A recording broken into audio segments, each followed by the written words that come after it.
最近，美国政坛又丢下一颗震撼弹。这次的主角不是某位政客，也不是一场选举，而是全球顶尖学府哈佛大学。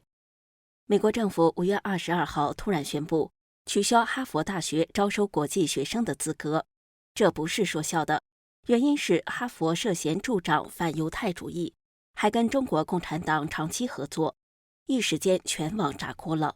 尤其是中国留学生圈，简直像天塌了一样。那么这背后到底发生了什么？哈佛跟中共的关系到底有多深？而这场风暴又是怎么演变成美中角力的新战场？咱们今天就来说说这场哈佛风暴。您好，这里是希望世界要闻透视，我是王珍。美国政府5月22号宣布撤销哈佛大学学生与交流访客计划的认证。理由是哈佛校方助长在校园内的反犹太主义情绪，并且与中共有长期合作关系。这意味着什么呢？简单说，就是哈佛将不能透过学生签证接收新的国际学生，现有外籍留学生也必须转校以维持合法留美身份。虽然一位联邦法官日前暂时阻止了这项命令的立即执行，但危机并未解除。下一次听证会将于5月29号在波士顿举行。消息一出，中国学生圈整个炸开锅了。大家好，在这个新闻出来之后，今天很多我的亲人朋友还有媒体联系我这个相关的事情。截止到目前为止，我还没有收到哈佛大学官方发给我的邮件，说我不能在25年入学。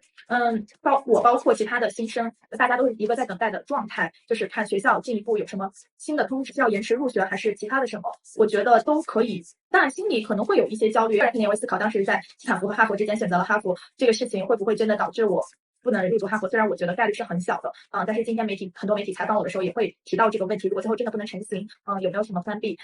我个人来讲，还真的是没有想到有什么翻币。现在3:05了，还没睡。昨天刚拍完毕业照，今天哈佛收到这个特朗普这边的禁令，说国际学生必须转学，然后包括未来的这个录取的学生也不一定能发到学生签证。我的妈呀，姐们，还有1周的毕业证，谁懂？不知道能不能拿到。然后现在等于说很多学生都很担心被遣返，今天我们的微信群也炸锅了。据哈佛大学表示，招收的外国学生中有1/5是来自中国大陆，涉及人数超过1000名。人在马萨诸塞州为海外学生申请美国顶尖大学提供咨询服务的顾问万晓峰告诉法新社，他整个晚上都在接听惊慌失措的客户电话。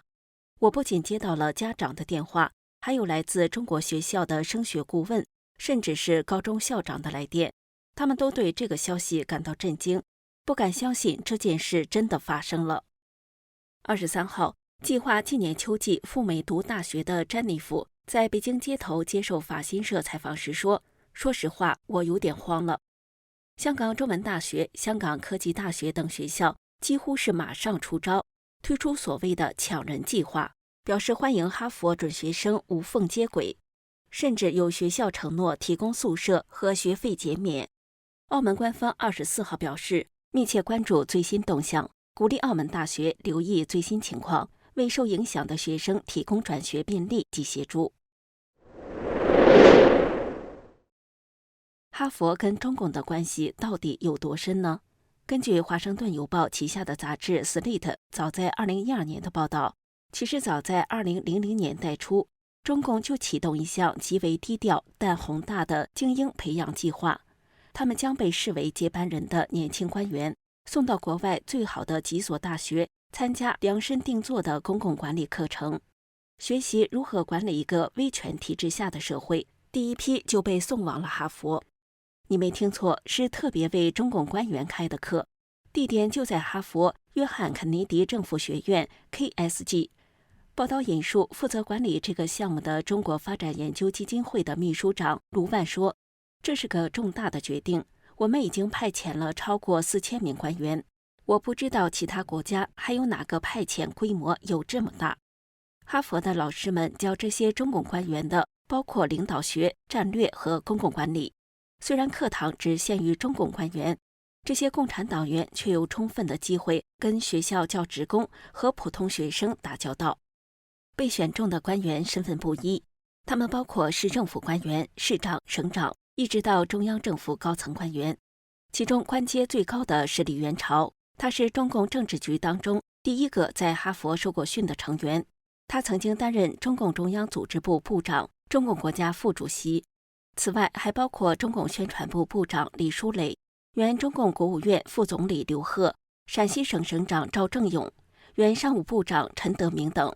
换句话说，哈佛不只是学术殿堂，也早已成为中共外派培训中心。此外，根据多家媒体揭露，中共党魁习近平的女儿习明泽、前党魁江泽民的孙子江志成、前重庆市委书记薄熙来的儿子薄瓜瓜、中共元老陈云的孙女孙小丹都曾就读于哈佛大学。另据路透社报道，哈佛与中共的联系由来已久，包括研究合作关系和聚焦中国问题的学术中心。这些联系为哈佛大学带来了大量的资金捐赠，以及在国际事务中的影响力和全球声誉。报道引述美国联邦众议院中国问题特别委员会日前指控，哈佛在2020年后曾为新疆生产建设兵团官员提供与公共卫生相关的培训。而美国国土安全部更表示，哈佛与新疆生产建设兵团的合作至少持续到2024年。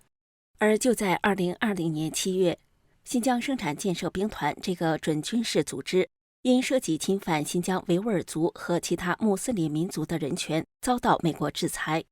美国战略风险公司曾指出，香港地产商陈启宗2014年间向哈佛大学捐赠了3.5亿美元的巨款，使得哈佛大学公共卫生学院在名称中加上了陈启宗的父亲陈增熙的名字。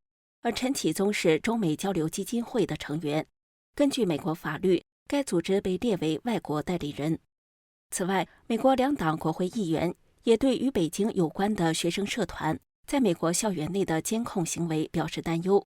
2024年4月，一名哈佛学生就因为打断中共驻美大使谢锋的演讲，却被一名中国交换学生而非安全人员或学校职员逐出活动现场。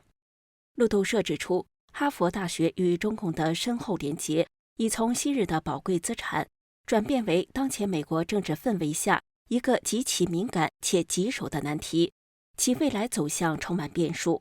面对来自政府的重击，哈佛方面回避中共合作问题，仅强调学术自由与国际交流的重要性。校方还声明将透过法律手段抗争，保障学生权益。哈佛被制裁表面上是单一事件，但它背后牵涉的是美中对抗的深层结构。对美国来说，这是一场关于主权与渗透的斗争；对中共来说，这是一场思想战线的防线崩塌；而对无数的年轻人而言，这却是一场梦想与现实的碰撞。未来几个月，我们可能会看到更多学校、更多政策开始对中共关系进行清算。哈佛只是开始，下一个是谁，没人知道。但可以确定的是，这场教育风暴还远远没有结束。